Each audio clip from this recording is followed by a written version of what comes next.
Okay, let's begin with a prayer and then we will do a brief meditation, following which we will go into the introduction of the subject and then into the subject itself. So, sitting upright, let's take a double breath, tense the body and relax it a few times. Do this at your own pace so that you're progressively relaxing the body more deeply with each repetition. Do this 3 to 5 times.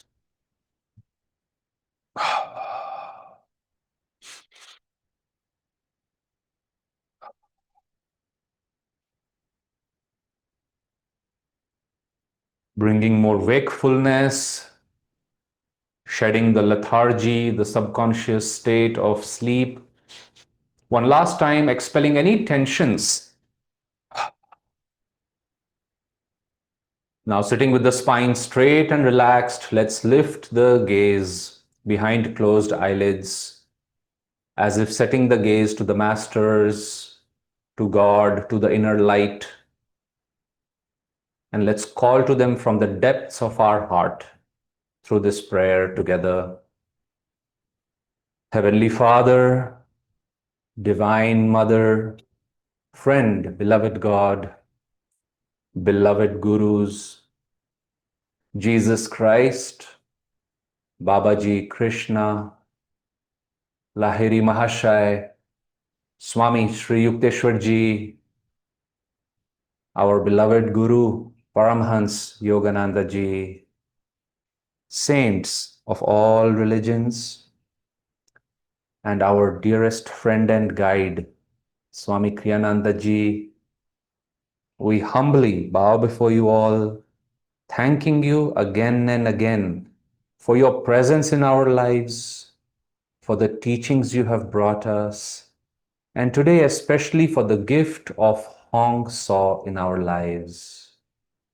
Beloved Master, bless each one of us that we may practice Hong Saw as you did, and through it attain God, the breathless state, that we may merge our consciousness with thine, that we may know ourselves not as the body, but as the free soul, eternally free in thee.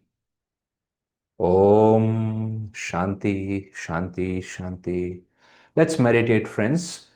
We'll meditate just for 5 minutes. Later, if time permits, we'll do a slightly longer meditation since today we are directly talking of a technique of concentration which can lead to the state of meditation. We'll see if we have some more time. It would be nice after the discussion to once again go back to Hong Saw. But even in these 5 minutes, like Master once said, whenever you find any amount of time where you're free, do some Kriyas, do some Hong Saw. So now is a very good time to see this not as only 5 minutes, but as 5 minutes to dive very deep. So let's practice Hong Saw together. Later we will go into the technique.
Om.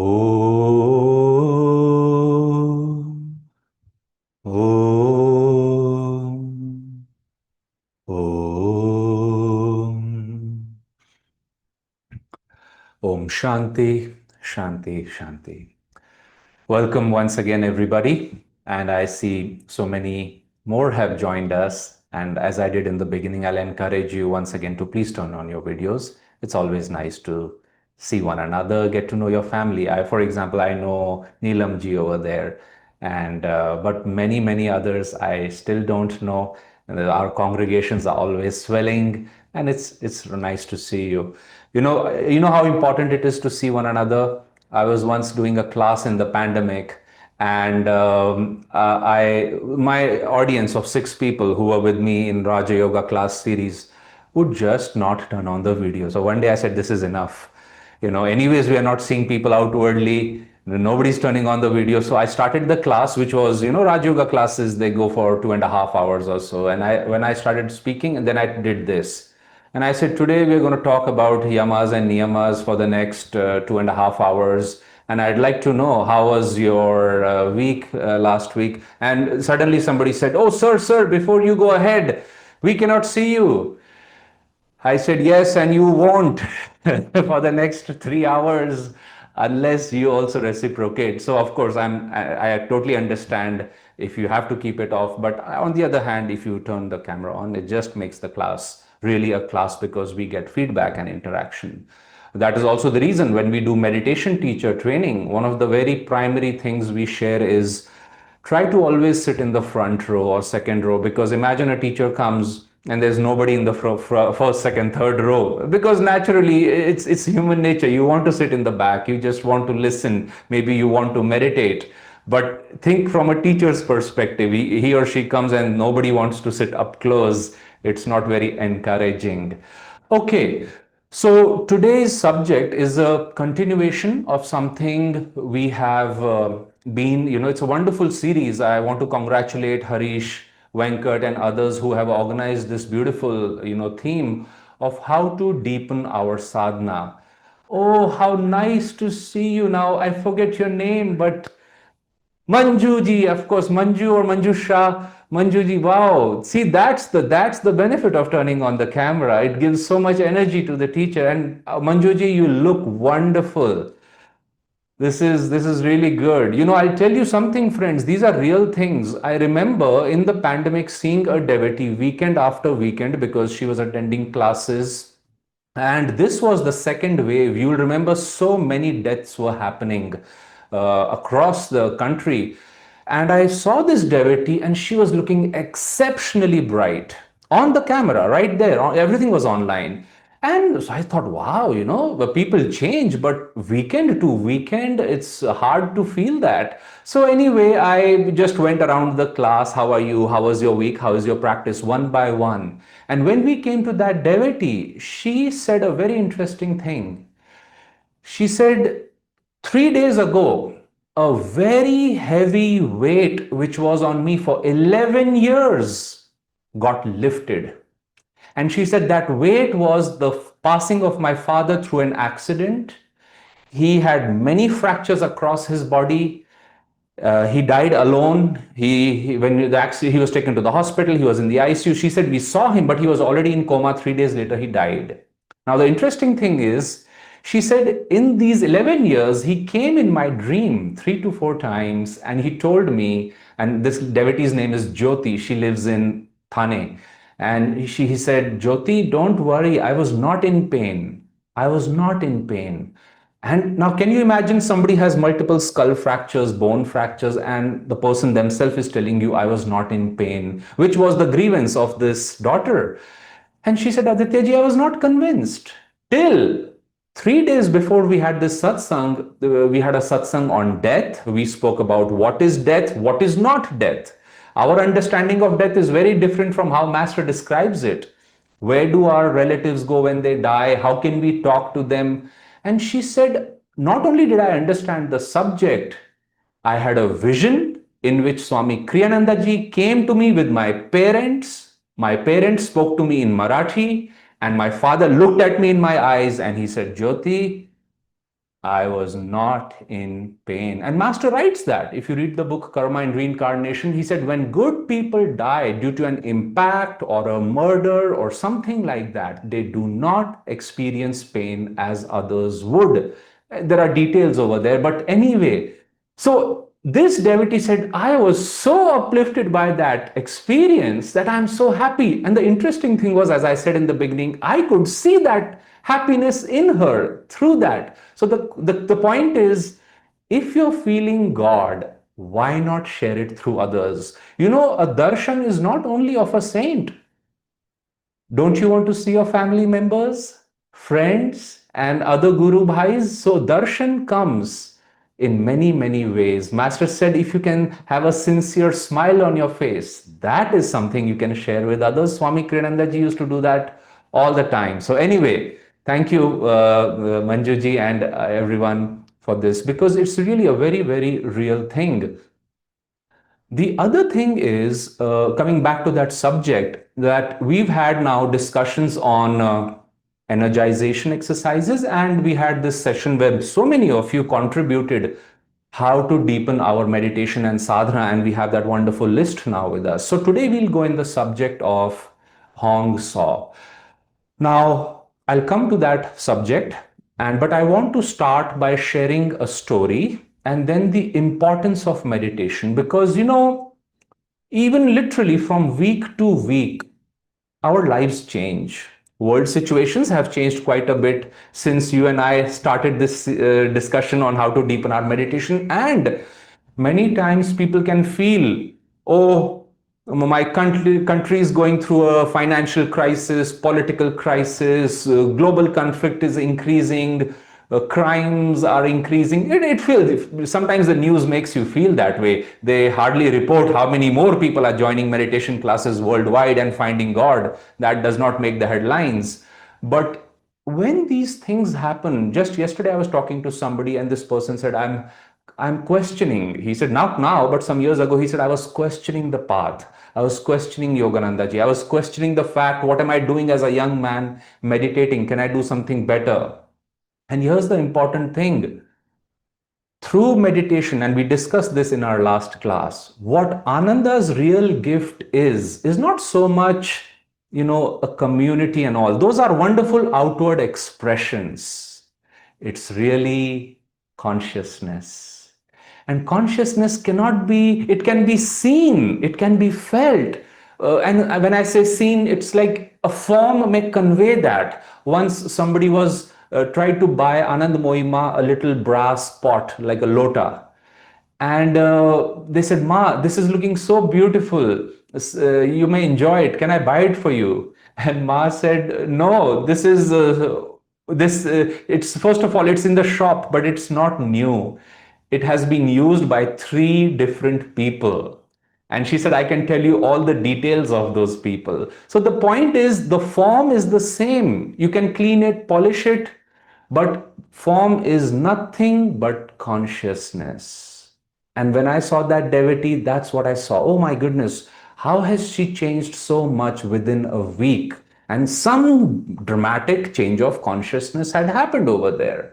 So it is that when we are talking of world situations, our own lives, challenges in our lives, Master said, if you do not develop the power to relax mentally, physically, he said, you'll always be embroiled in worries. And it is the nature of the world. It is one of the weapons of Maya to keep us always outwardly engaged. There's an up, there's going to be a down. There's an up, there'll be a down. And Master says this drama goes on an average for 1 million human incarnations for each soul, on an average.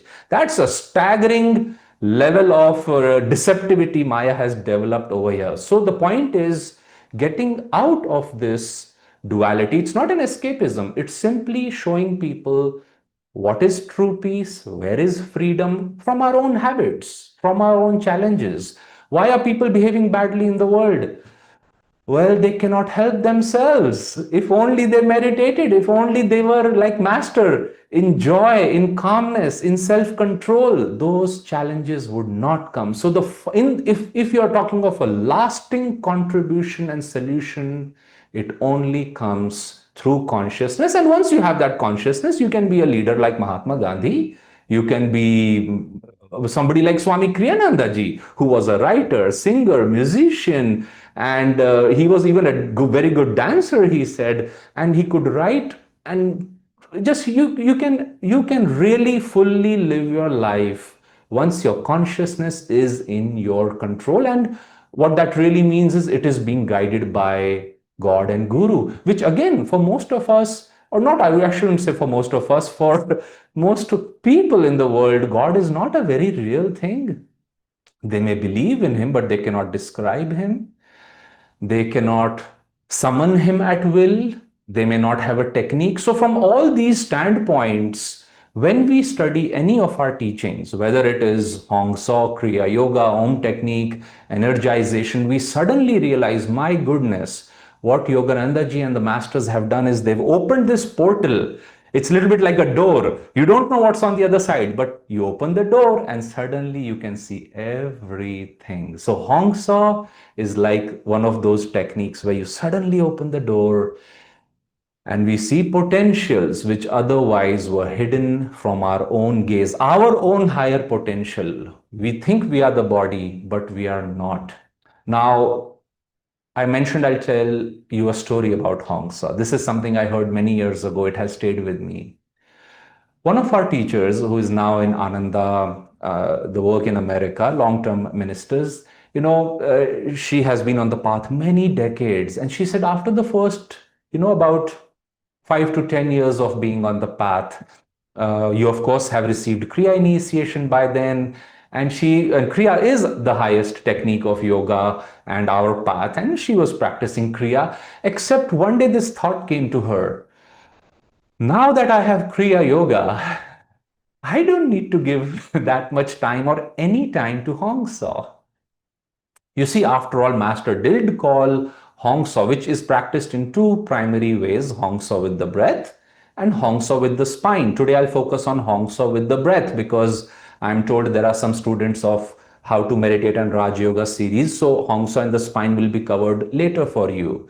But among these two Hong Saus, Master called Hong Sau in the spine as baby Kriya. So the mind can say, oh, that's just a baby Kriya, and Hong Sau with the breath, that's not all that important. It's not like that at all. So this devotee, this acharya, had this thought in her house, and she said just then her phone rang.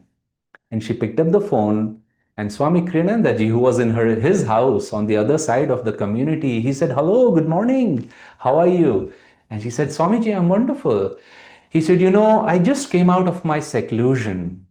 And during my seclusion, this thought came to me that one can find God just by Hong Sau alone. And then not only that, in Swamiji's writings, especially in the Raj Yoga, he quotes another saint he met who said Hong Sau can take one not only to God realization, which comes in different stages, let's say being a Jivan Mukta and then a Parama Mukta. He said you can become a Parama Mukta, which is to say attain liberation, not only enlightenment, but liberation, moksha. So then we suddenly look at this technique.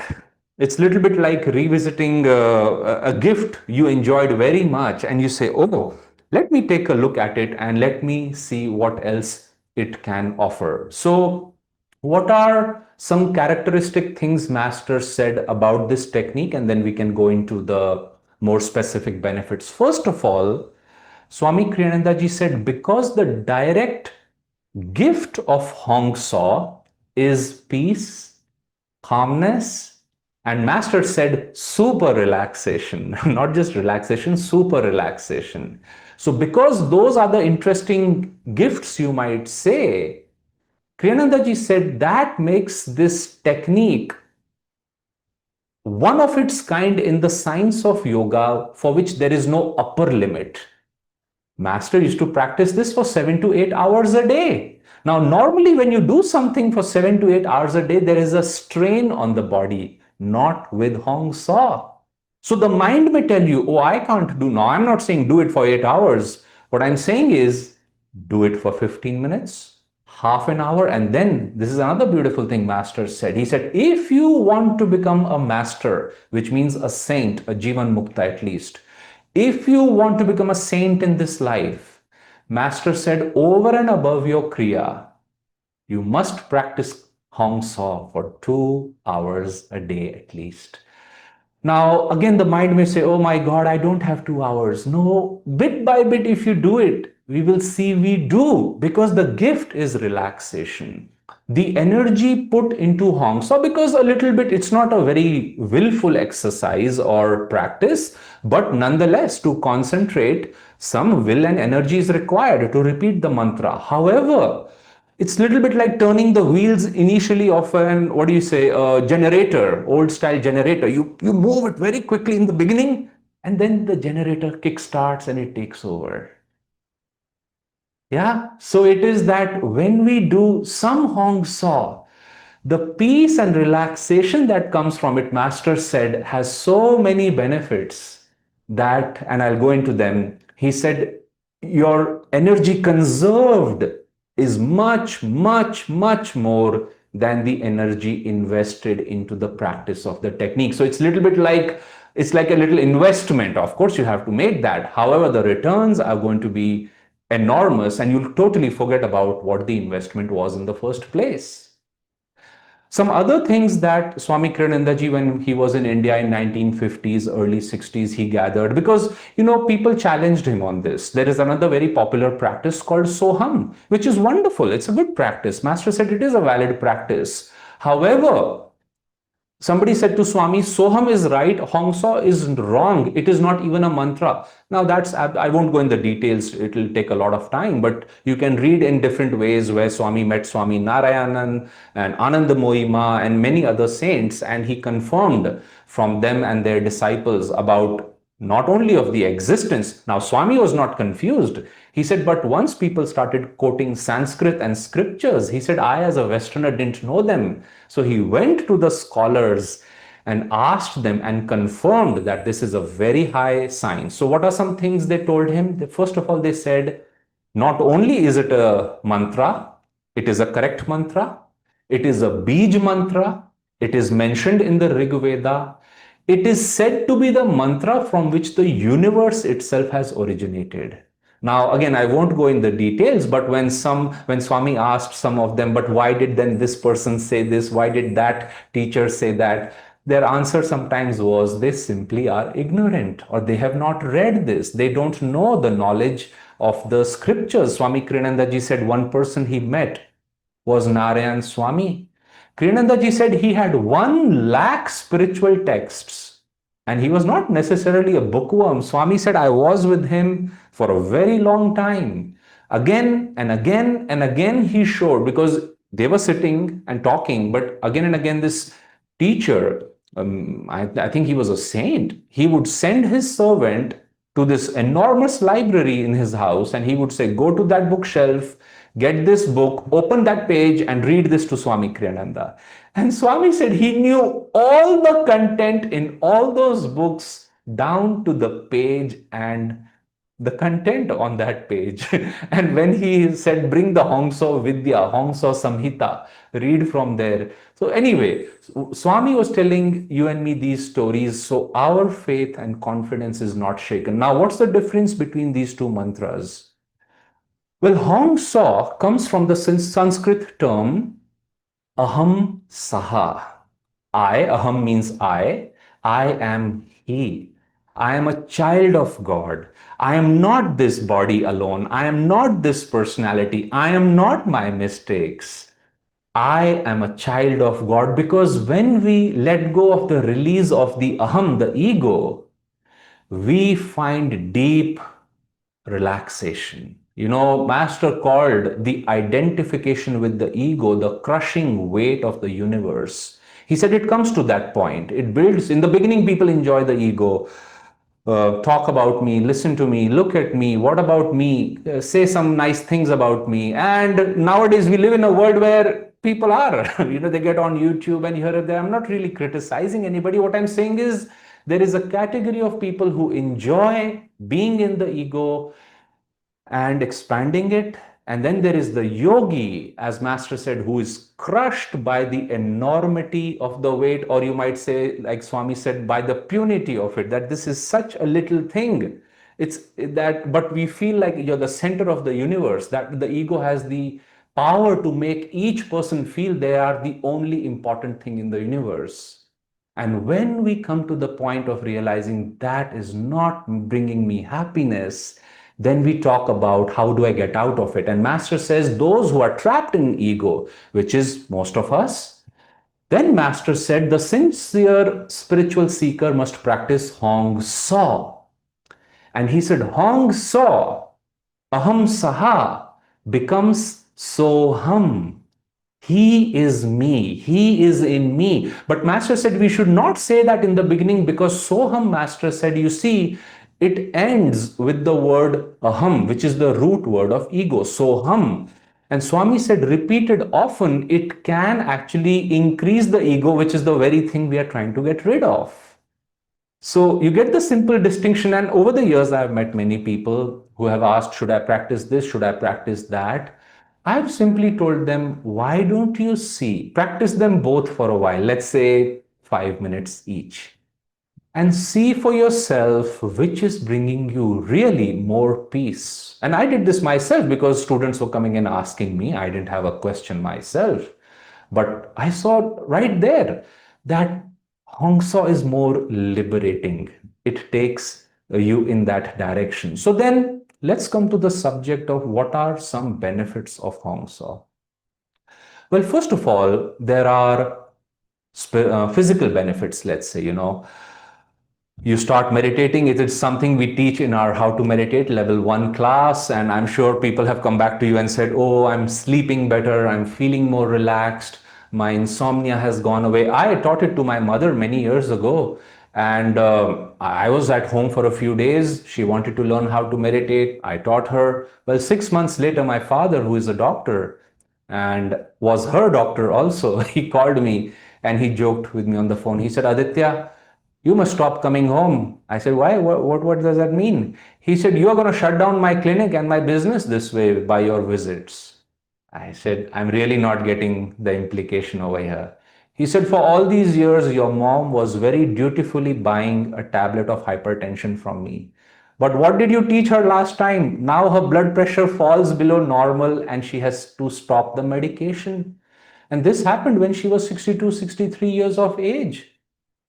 No, so the point is, there is a reason why Master called it the technique of super relaxation, that it relaxes not only the body, but what really happens in Hongsa is now, you see, Hongsa, friends, as we all know over here, is a mantra. Now, Hongsa by itself does not belong to any language.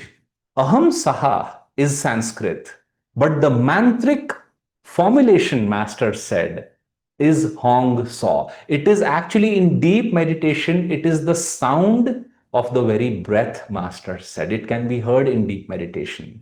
So the interesting thing is that when you hear something like that, you can't call it, it belongs to any particular language or place. It is a universal reality deep within each person. So a mantra is any word formulation or vibration which has its own inherent power. Now, ideally, everything has some power. Even unfortunately, bad words have a power. You say that, people say, oh, I can't believe he said that to me. It's so hard for me to forget that. Why? Because everything has magnetism. On the other hand, Hong Saw fortunately has the magnetism that it can bestow a host of benefits to us. So what are the benefits? Well, first of all, Master said when you practice Hong Saw, you learn physical relaxation, of course, energization, Ananda Yoga, many things do it, but meditation does it also in a very profound way. The other thing Master said is that by practicing Hong Saw, he said our, first of all, body starts relaxing, then the mind relaxes. And now this is an interesting practice. We'll do it when we meditate. Kriyananda ji said sometimes, not in the beginning, not as a norm. Sometimes Kriyananda ji said you can practice Hong Saw at the medulla also, because that is the seat of the ego. And when we practice it at the medulla, Then Swami says, once you are able to practice it there, then slowly bring it to the point between the two eyebrows, which is the seat of concentration, the seat of super consciousness. And so the point is, why did he suggest that we should practice at the medulla sometimes? Swami explains, Master said Hong Saw has the power to take the breath away, to take you into the state of breathlessness. Now, that is frightening in the beginning. It seems a little frightening to many people, but it is enormously relaxing. Why is it frightening? Well, because our understanding, or at least through the classes of science and biology, we have been taught if we don't breathe, we will die. And it's a true teaching on that level. However, when you come into the subject of yoga, breathlessness is actually deathlessness, because there have been many yogis who stay, all of us on one level consciously or subconsciously are aspiring for the state of breathlessness, of deep meditation. Why? Because in that, it's a little bit like when you see something beautiful. People say, it took my breath away. And interestingly, what happens is you see something really beautiful and you forget to breathe. Because your entire energy has now been taken by this thing, and so you forget to breathe. Or people say, oh, my heart skipped a beat, because Master says these are actually subconscious habits. You can stay without breathing, and Master would publicly demonstrate that. Stop his heart rate, stop his breath rate, and still keep talking and all. And Master said he was not suggesting that we debunk science. No, science has its value on the level where it is talking, on the physical plane. However, when you see it from a spiritual standpoint, the physical reality is one of the realities. It's actually the farthest from spirit.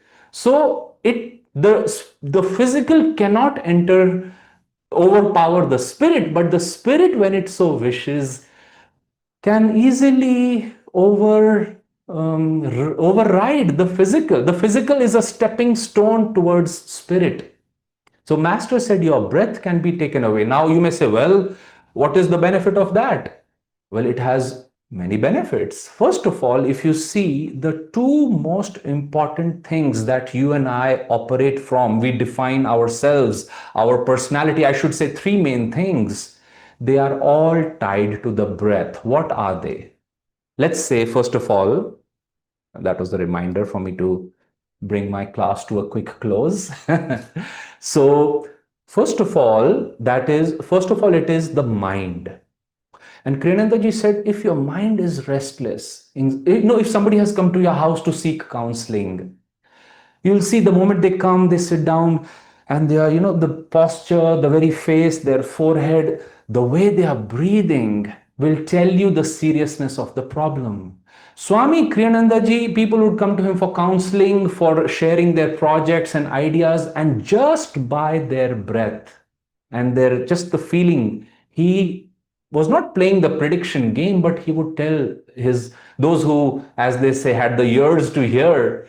He would say, I'm so sorry that this person wants to invest everything in this project or business, but Swami says they're not open to listening, and I hate to say, but it's going to fail sooner or later. And they say, how do you know that, Swami? And he said, just look at the state of consciousness which has conceived the idea. There is so much anxiety, so much worry, so much attachment. And he said that very thing is going to attract failure. On the other hand, he said he was never attached to communities. He was never attached to his music. He was not attached even to writing or editing. Master had to again and again ask him to do it. So the point is that our state of mind, emotional attachments to certain outcomes, and most importantly, the egoic involvement in a project is all conveyed through the breath.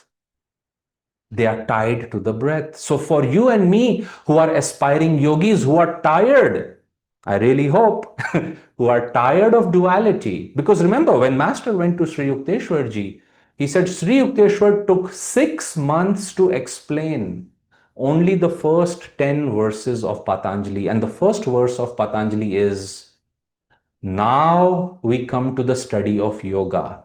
And Swami says, Master told him, not only did we discuss the first verse for a long time, we discussed the first word now, which means now that we want to practice yoga, Kriya Yoga, Hong Saw, something else has happened before that, which is why now you have come to yoga. What has happened before that?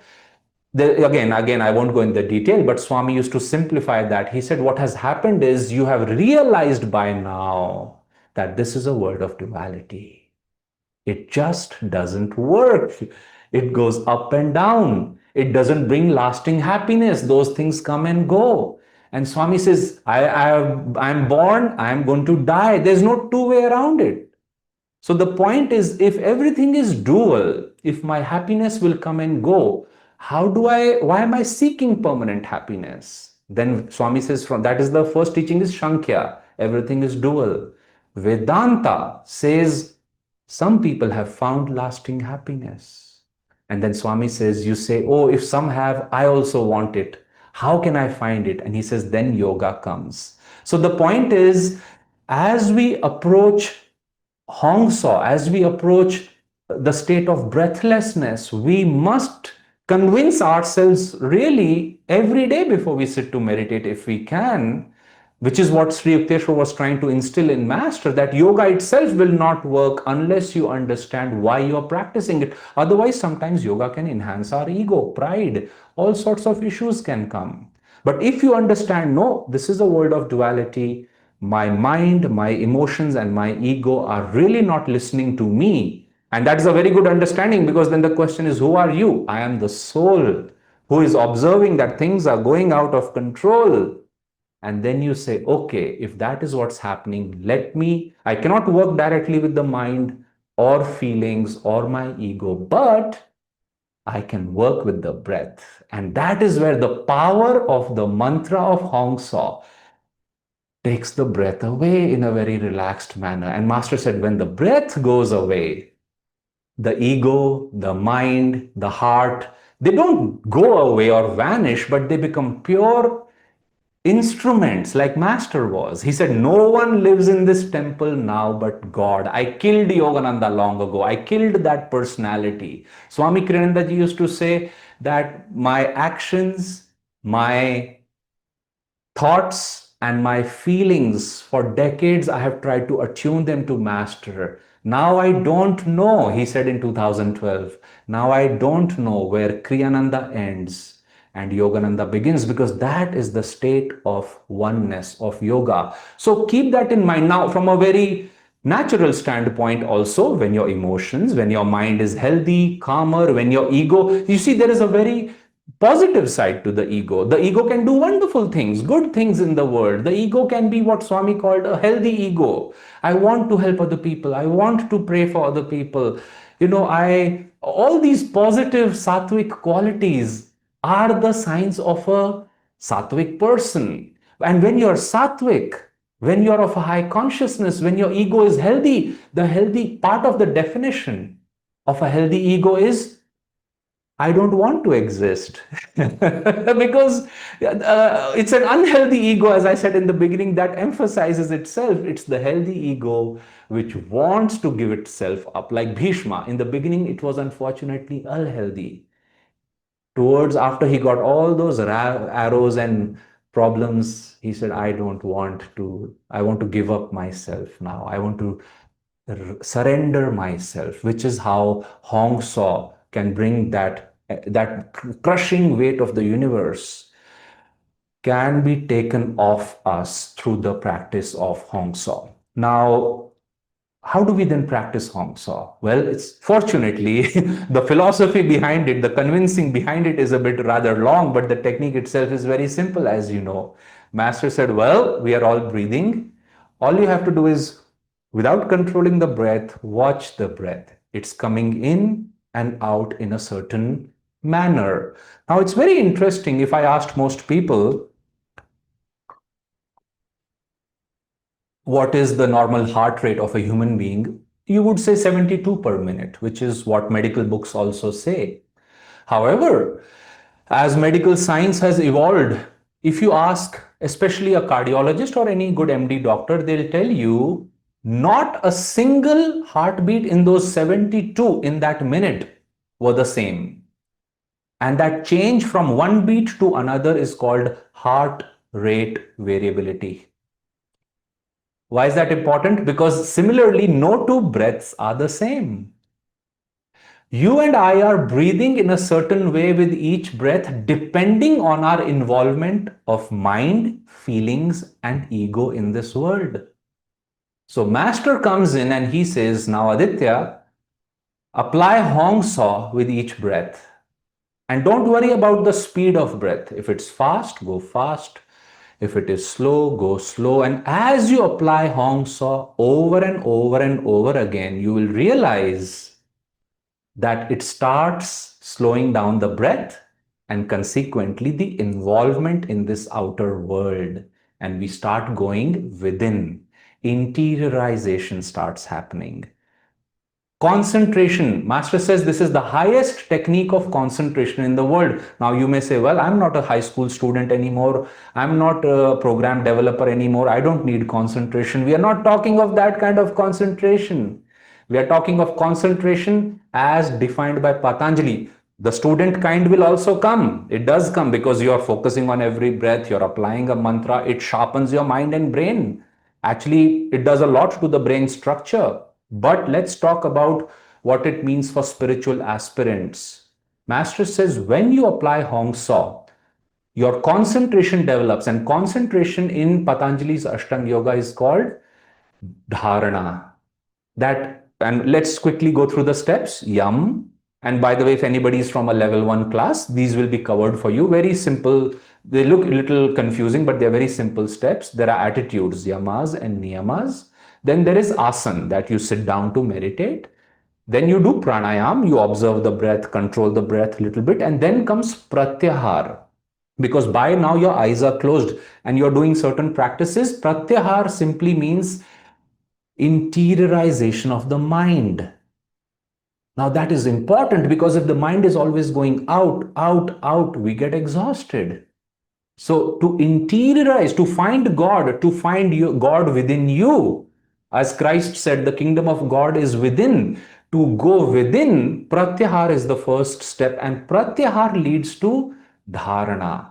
Now this is important because dharana means concentration, and what really happens is you are meditating. Let's say you are doing Hong Saw or Kriya Yoga, and suddenly you may feel inner peace at the spiritual eye, in the heart, anywhere in the body, but these are the two main sites, and you feel peace. Or you may see the spiritual eye, an inner light.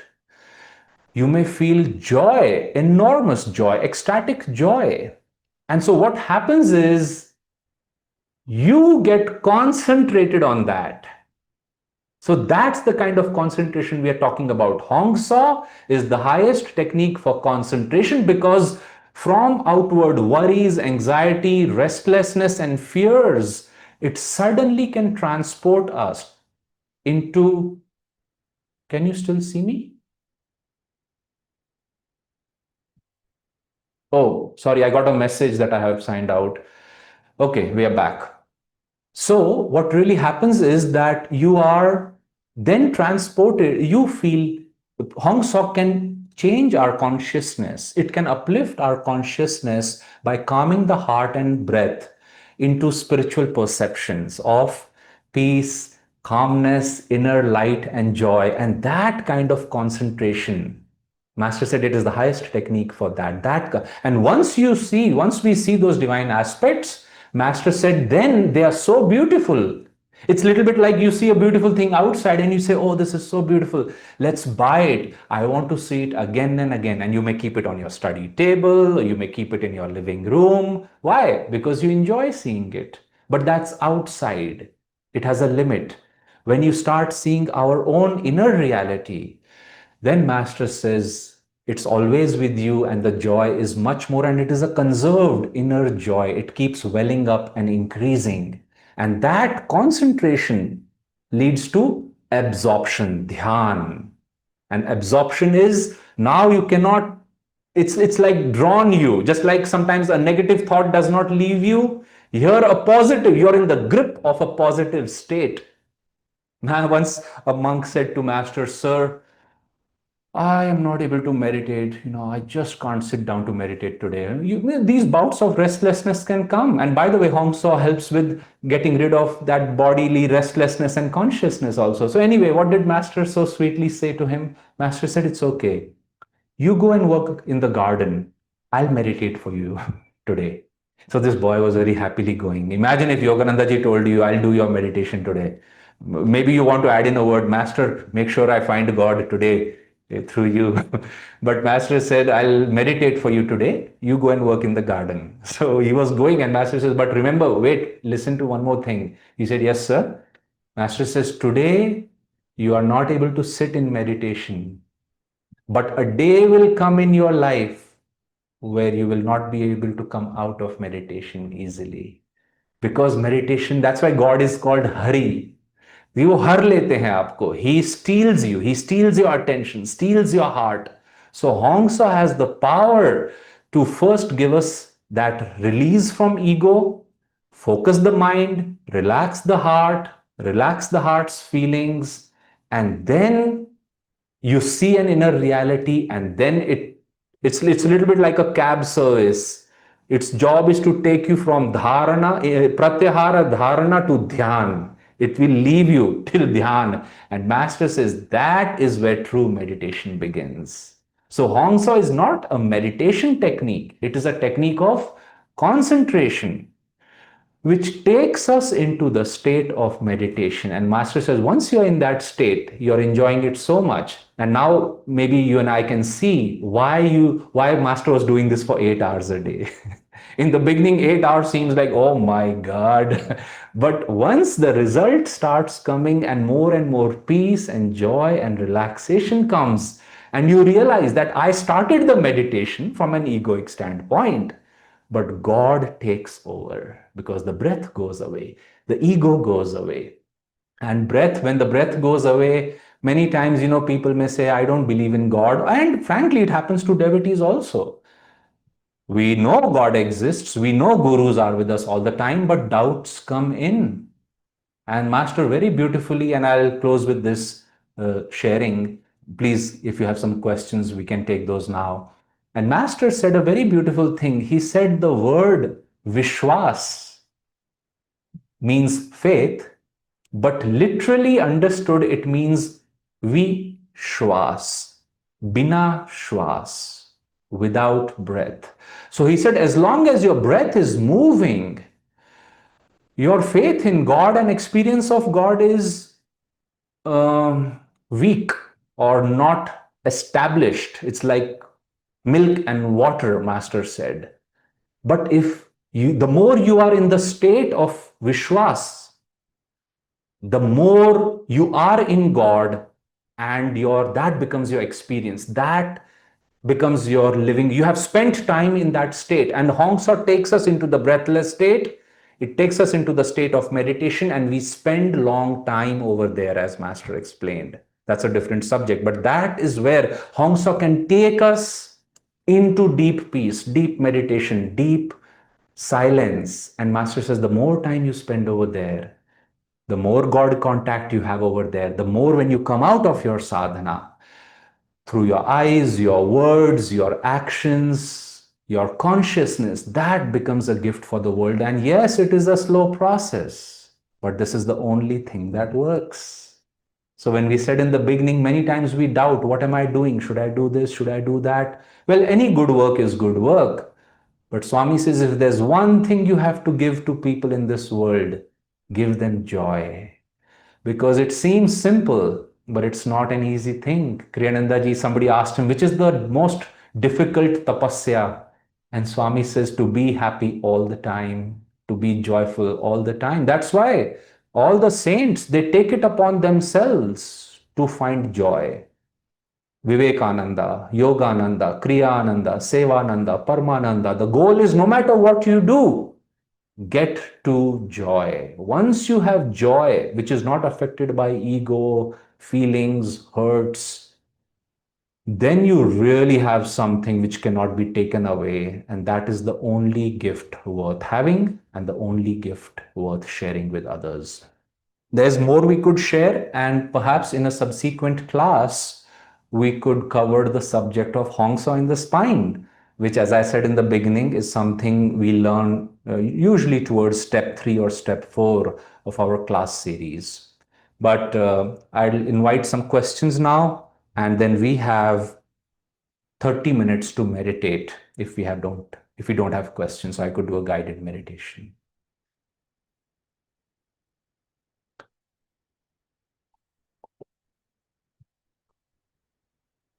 Now, no questions means two things. I think I'm going to crack this joke till I die. No question means I understood everything you have said. Or, what did he say? I can't ask a question because I sat in the wrong class today.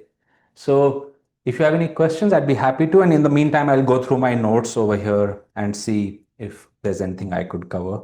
But please unmute. Feel free to unmute, and or maybe I should check the chat if there's something in the chat. Aditya there is a question from the Whitefield location. Yes, please.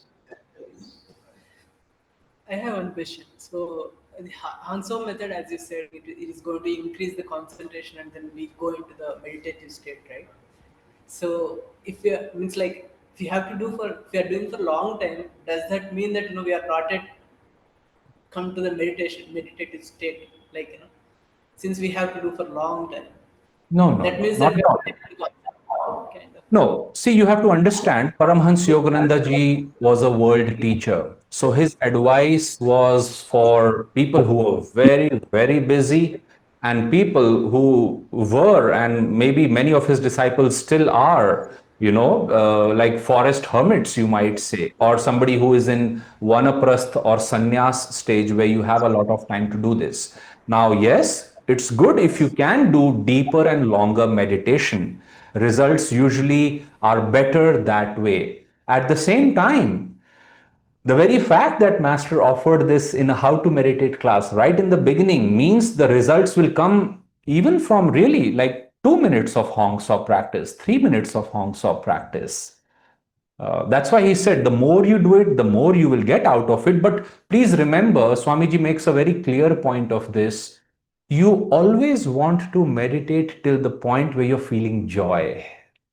The moment it becomes about pain in the body, dryness of meditation, or the question comes now, why am I really doing this? You have forgotten all those things. Swami says, stop, gently bring your sadhana to a close, do some shavasana, go for a walk, go back to the teaching. Because he said, if you end with a lack of joy or divine experience, you will not be motivated to go back. It's like going to a restaurant.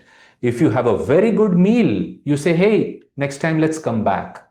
So, whether it is a 5 minute meditation or half an hour, and we all have to build this gradually.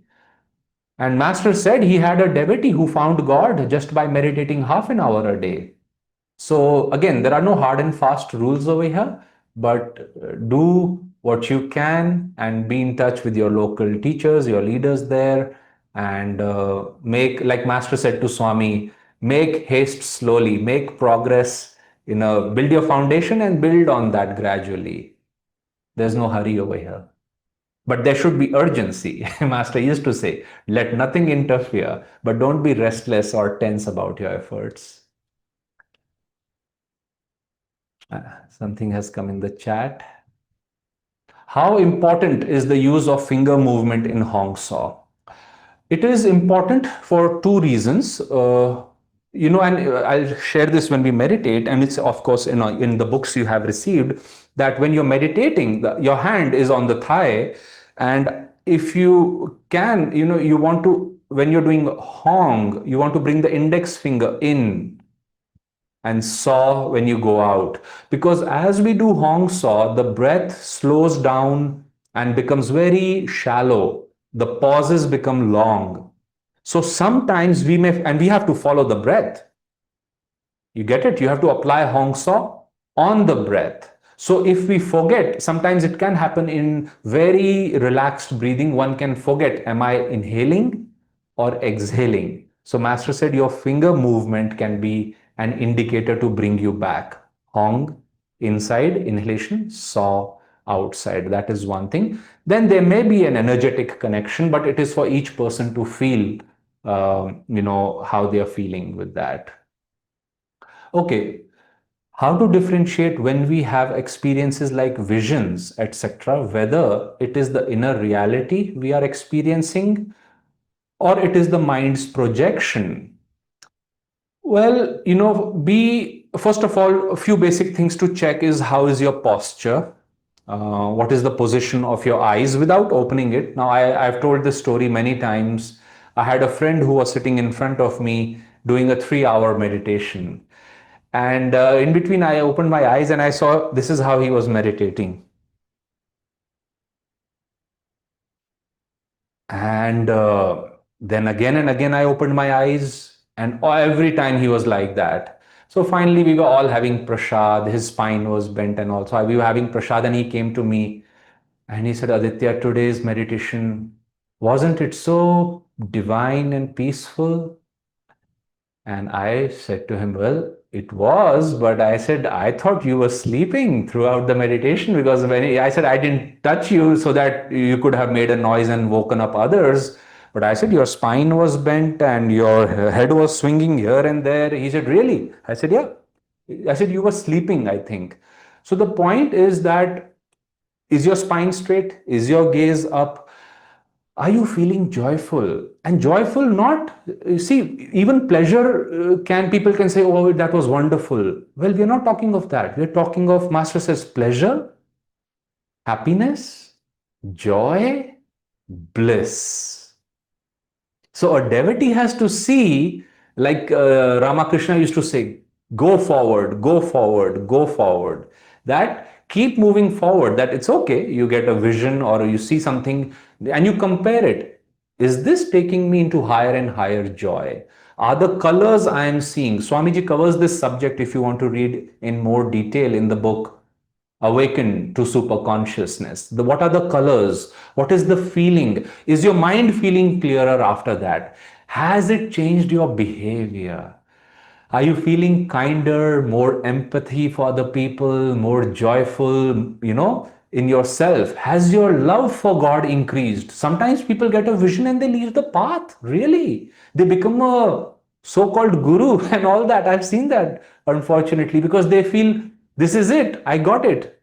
And Master said there is so much to see in God that I drive visions away. So again, vision is okay. God may come in the form of a vision, but again, there are lesser experiences, as you said, that the mind can project, and then there are other things. So these are some ways in which we can differentiate it. Okay, now the questions are coming in. How do we balance affirming I am He and dissolving the ego in our daily life? Much stress is on dissolving the ego, while we also have a chant like no birth, no death, I am He. So yeah, there is no conflict, no, in the chant and in Hong Sau practice. It is the same thing.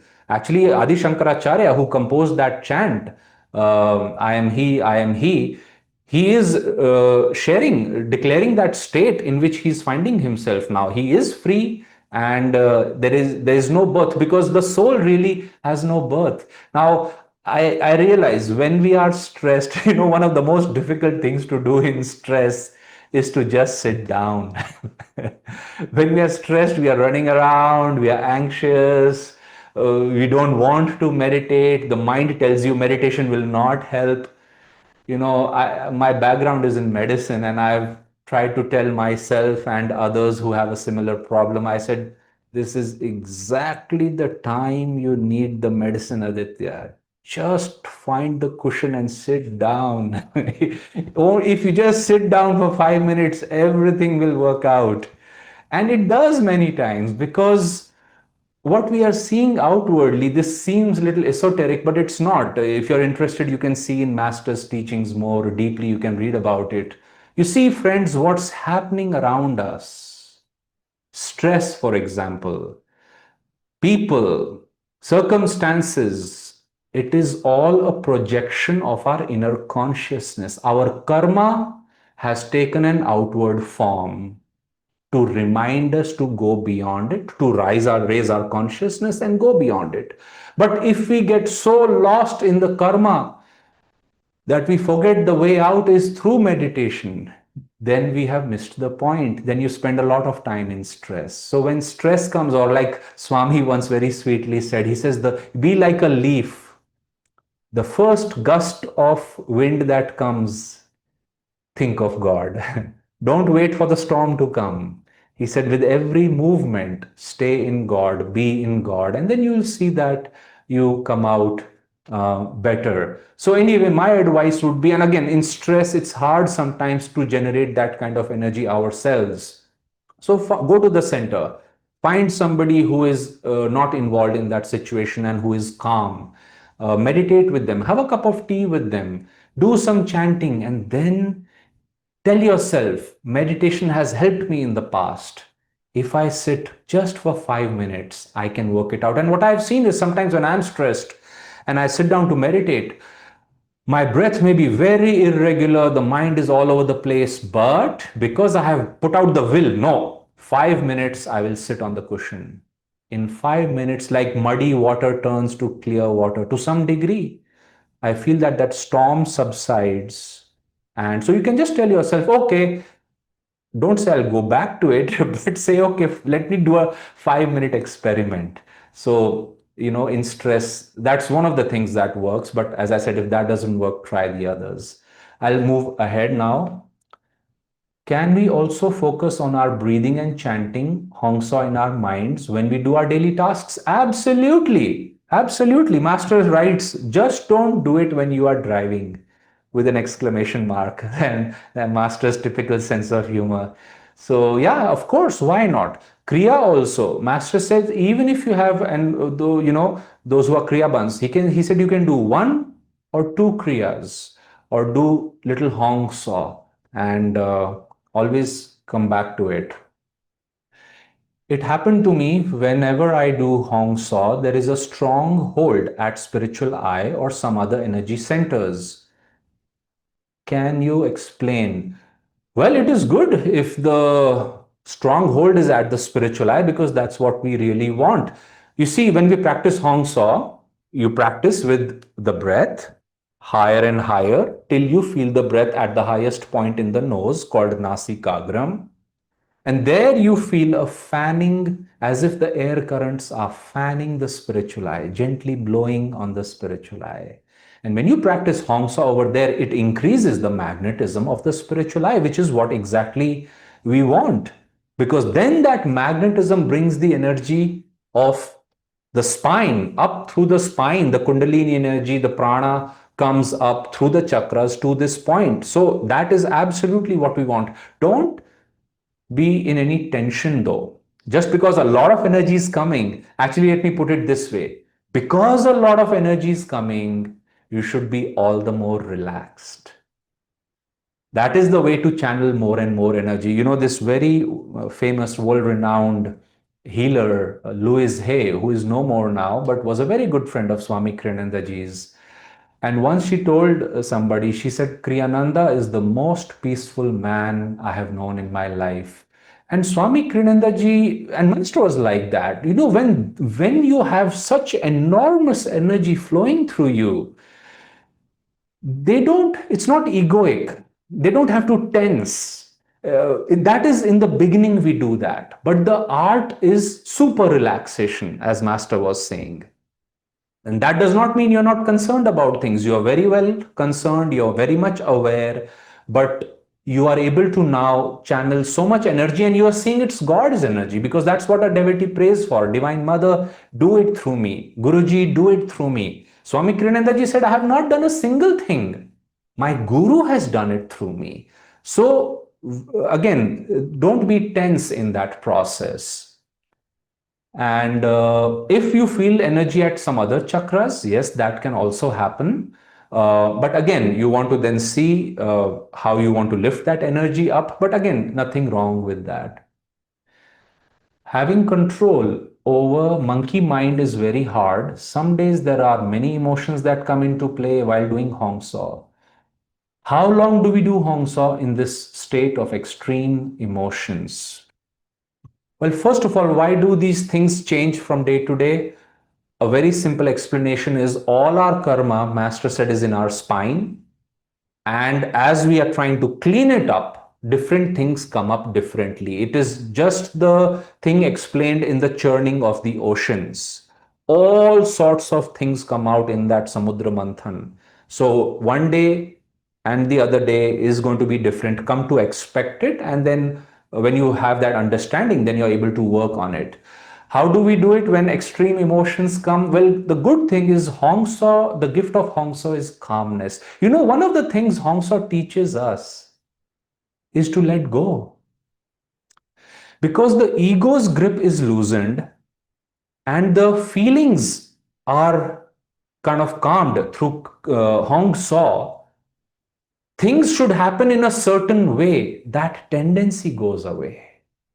You don't take things personally. Swami Kriyanandaji was able to allow sometimes, all sorts of things because it teaches you patience, but also you can see a larger rhythm over there. So keep that in mind that sometimes these, what you're saying, extreme emotions, in the moment it may be hard. Maybe go for a run or a jog, do some energization or full yogic breath. And when you're slightly more calmed down, then you can go to Hong Saw.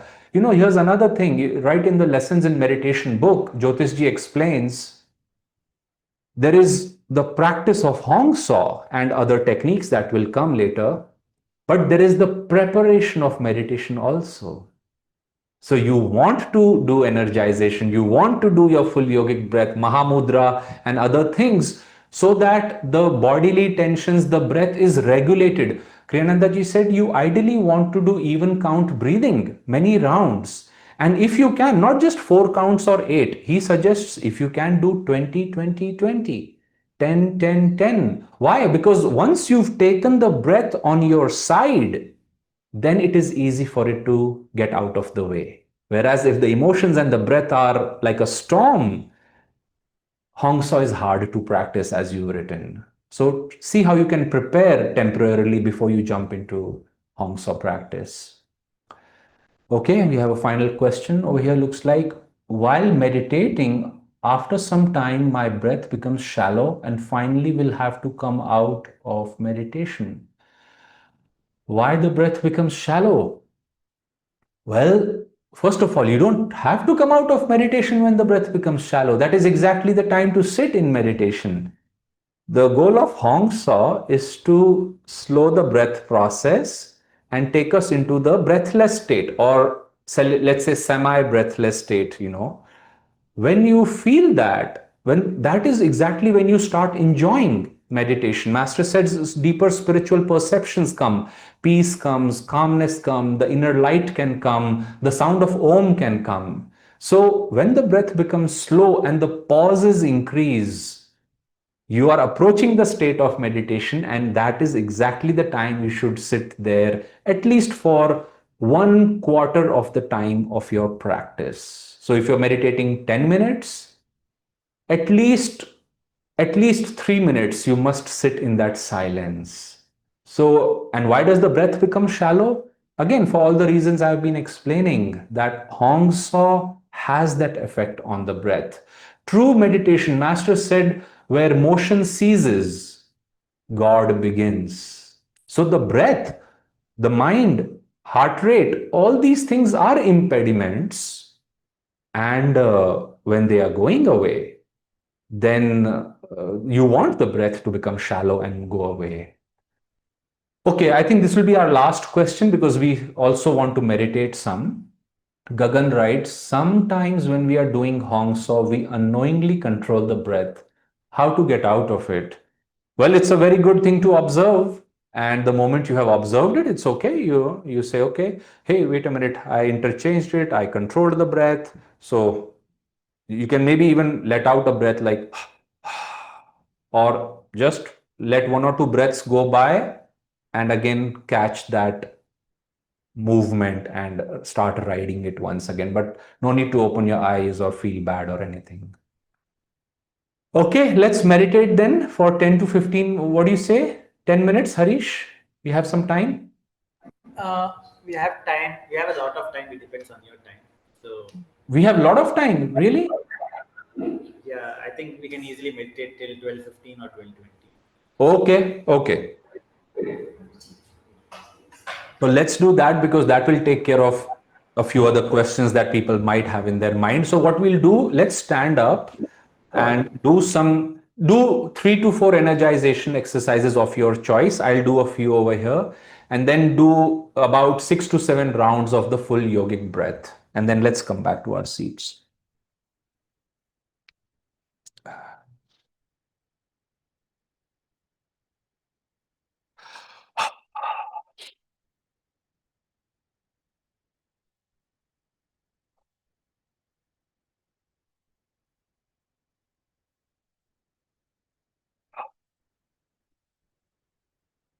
Side to side hand raising.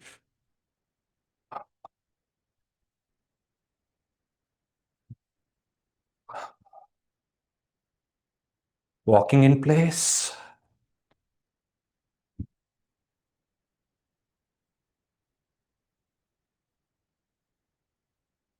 Arm rotation in large circles.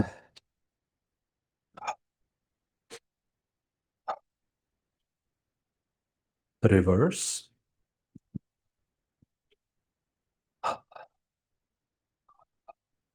Let's do the final exercise of energization, double breathing without any tension.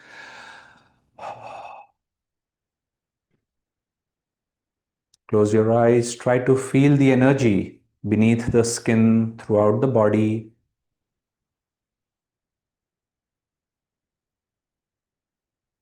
Change your perception from being body conscious to being energy conscious, energy aware.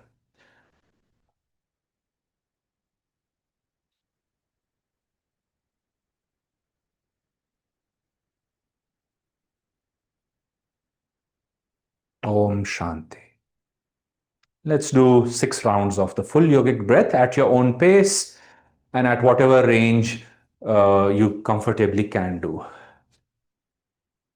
Inhaling up slowly and exhaling through the mouth very gently. Now, please do this at your own pace.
And let's come to sitting position to meditate.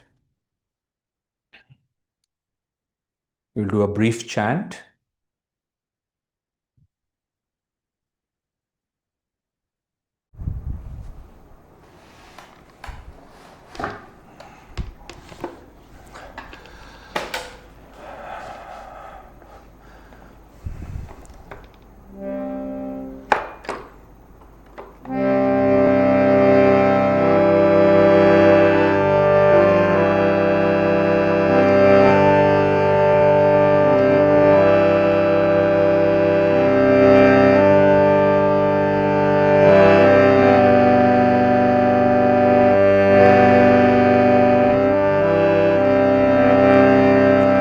Om Namo Bhagavate Vasudevaya.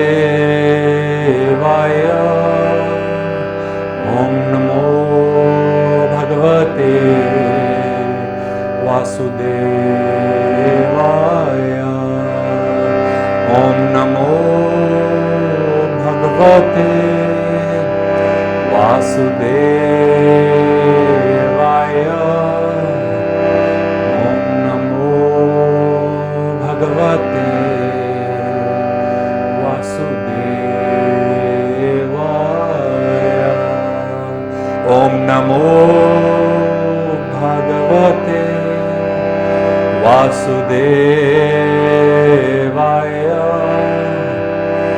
Om Namo Bhagavate Vasudevaya. Om Namo Bhagavate Vasudevaya. Om Namo Bhagavate Vasudevaya. Vasudevaya. Vasudevaya.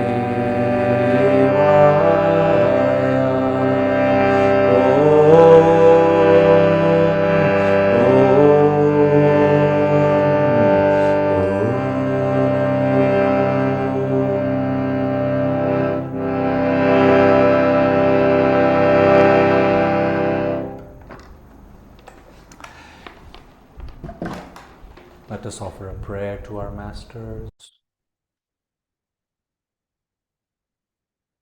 Heavenly Father, Divine Mother, friend, beloved God, beloved gurus, saints of all religions, dearest Master, we thank you for the gift of Hong Sau in our lives. Be with us today and always as we make our daily spiritual efforts to know Thee ever more deeply and to merge ourselves in Your consciousness. And to the degree we find Thee, Master, and Your peace and joy, help us share them with all our brothers and sisters. Om Shanti, Shanti, Shanti. Sitting upright now, just observe the breath for a few moments. You may do just 1 or 2 rounds of even count breathing or triangular breathing. In your own practice, you can do many more rounds, but today let's do 1 to 2 rounds at our own pace. Make sure you're breathing diaphragmatically as you do this practice.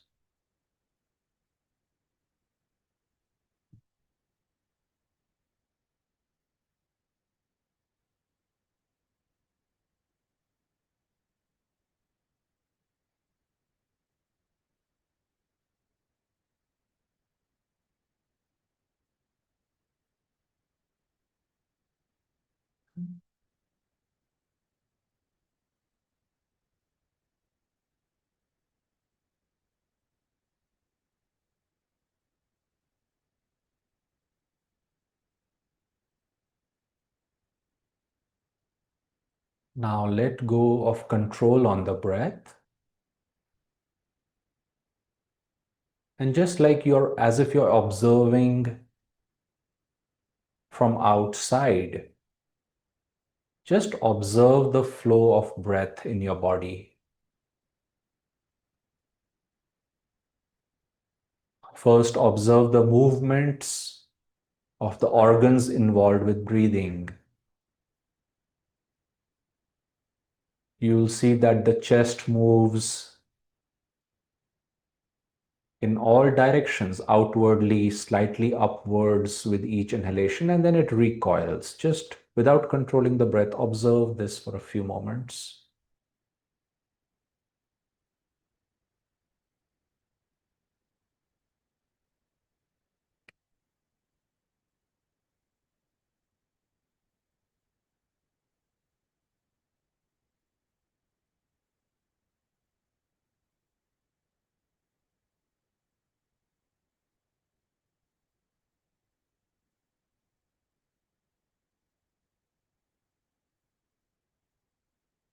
Now observe the movements of the abdominal wall, the region of the diaphragm and navel, as it moves with each breath naturally.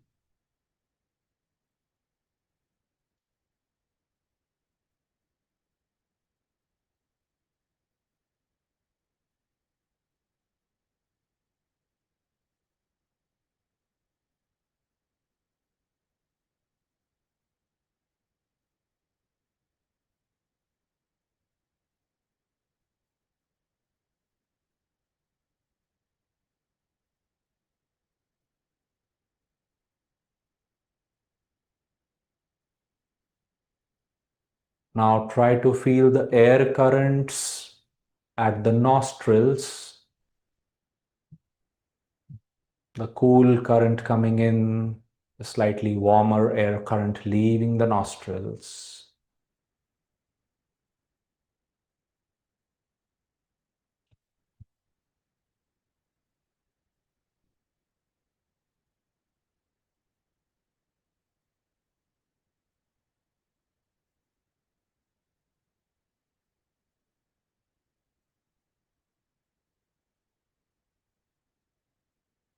If you're finding it hard to position the eyes behind closed eyelids, keep the eyes level for now. More or less, that reflects your observation of the air currents at the nostrils.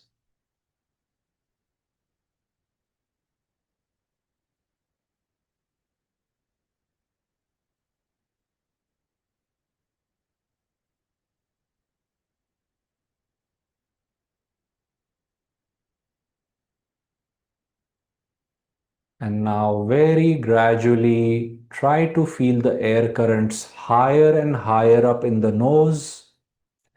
And as you do so, try to gently lift the gaze higher and higher. And you'll see this, it becomes very natural for the eyes to follow the level of the breath where you can feel it in the nose.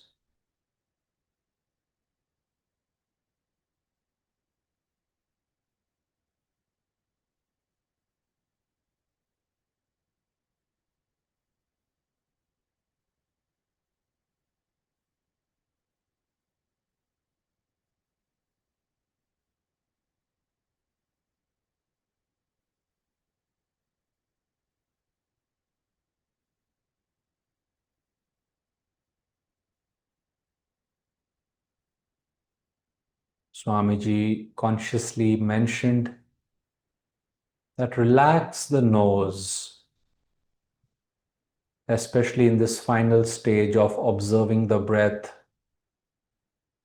as high as you can, and if you can, to feel it at the highest point in the nose, the nasikagram, where the nose touches the forehead, or the roof of the nose, or the root of the nose.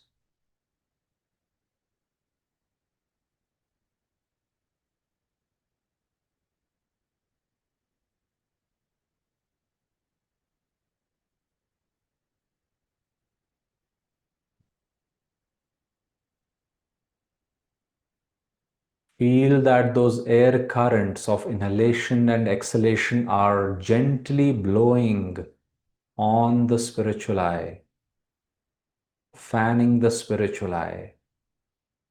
And now your gaze is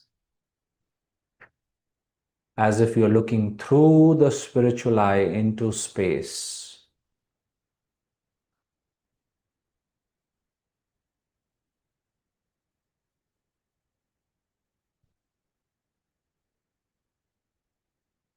So the point of your concentration on the breath is the same as your gaze, the spiritual eye. Let's observe the breath coming in and going out very gently at this point.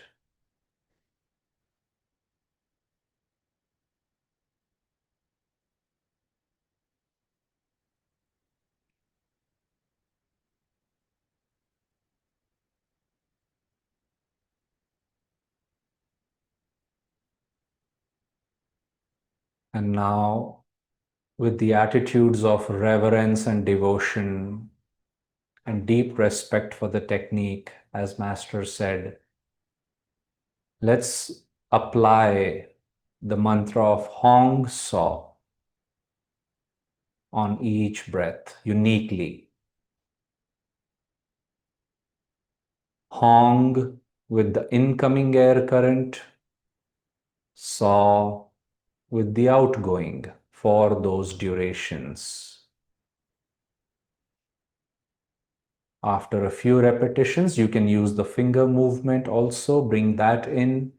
So the index finger is moving in as you say Hong and out as you say Saw. So let's get these components together for the next 1 minute.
Now let's practice Hong Saw in silence for 6 to 7 minutes.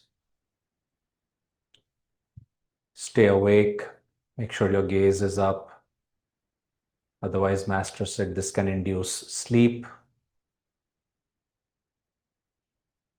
And be aware of how the breath under the influence of Hong Saw slows down, the pauses increase, and in those pauses, deep divine rest, calmness, peace, sometimes an inner light can be witnessed. So let's practice Hong Saw now in silence for 6 to 7 minutes. And if your mind wanders, just bring it back to this practice with the next breath.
In the next few minutes, you can apply one of these three suggestions from Swami Kriyananda. In the pauses, he said you can mentally chant Om to deepen your awareness of them, or you can feel yourself as the space at the spiritual eye, especially during the pauses, or you can feel you are that very gentle flow of air current that you are perceiving.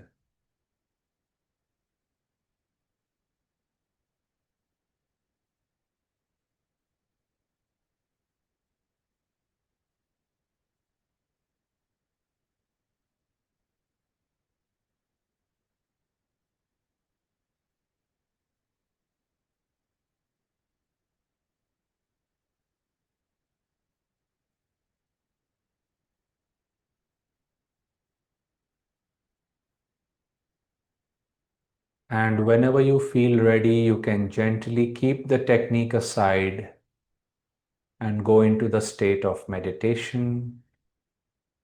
Once again, make sure the spine is straight, gaze is up,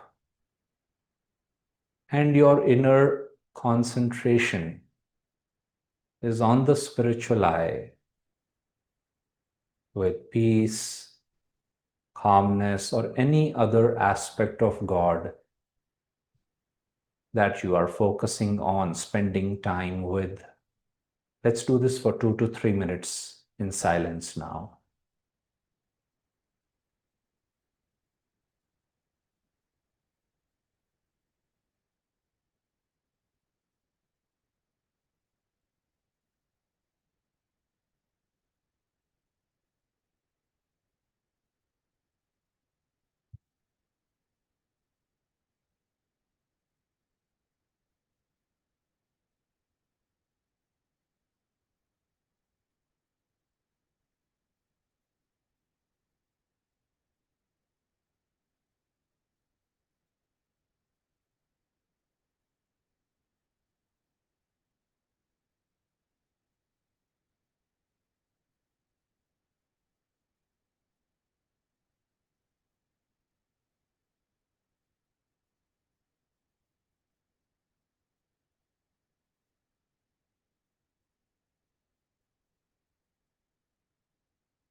Let us now share the blessings we have received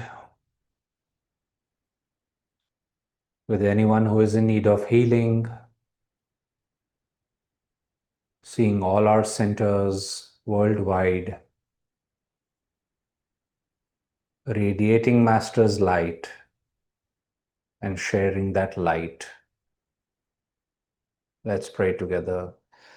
Divine Mother, Thou art omnipresent. Thou art in all Thy children.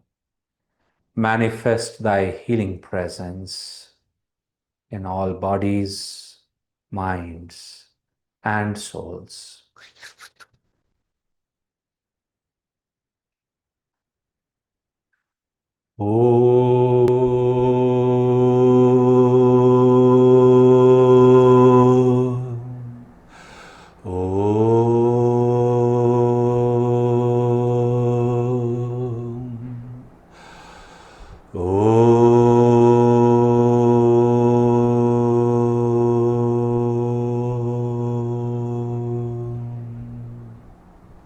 Om Shanti.